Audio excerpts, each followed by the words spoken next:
Good day everyone. I am Ferlita Bacalso, one of the students of the EDEM508, the legal basis on school administration. My video clip presentation is all about the RA 9173. And what is RA 9173 is all about? In Section 1, Article 1, this act shall be known as the Philippine Nursing Act of 2002.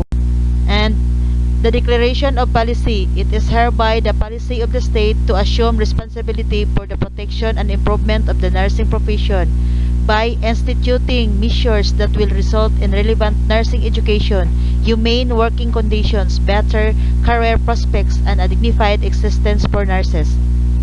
And the state hereby guarantees the delivery of quality basic health services through an adequate nursing personnel system throughout the country.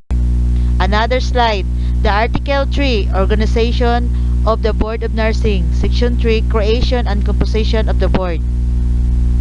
There shall be created a professional regulatory board of nursing, hereinafter referred to as the board, to be composed of a chairperson and 6 members. There shall be appointed by the President of the Republic of the Philippines from among 2 recommendees per vacancy, and of the Professional Regulation Commission chosen and ranked from a list of 3 nominees. Fair vacancy of the accredited professional organization of the church in the Philippines who possess the qualification prescribed in the Section 4 of the Act. In Section 4, qualification of the chairperson and members of the board.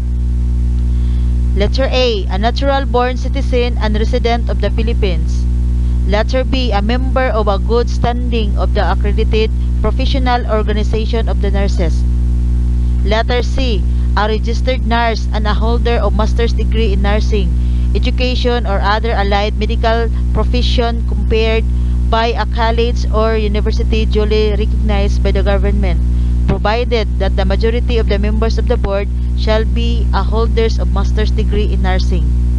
Letter D, at least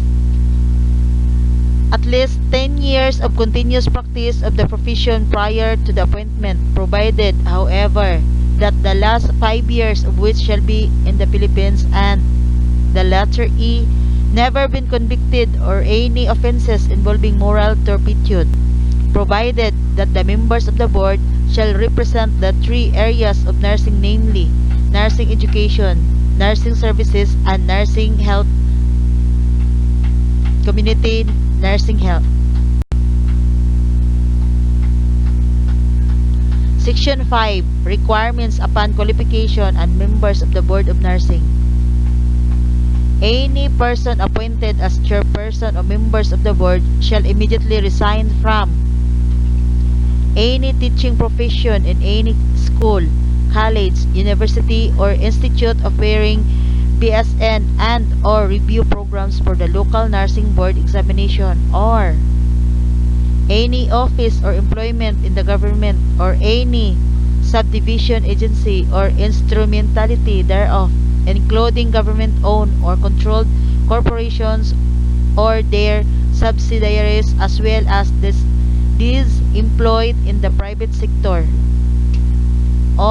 and he or she shall not have any pecuniary interest and or administrative supervision over any institute offering Bachelor of Science in Nursing, including review classes. Another slide, the Section 6. The chairperson and members of the board shall hold office for the term of 3 years and until their successors shall have been appointed and qualified, provided that the chairperson of the members of the board may be reappointed by another term. Any vacancy in the board occurring within the term of a members shall be filled for the unexpired portion of the term only. Each members of the board shall take the proper oath of the office prior to the performance of his or her duties. Section 7, compensation of the board members. The chairperson and members of the board shall receive compensation and allowances comparable to the compensation and allowances received by the chairperson and members of the other professional regulatory board.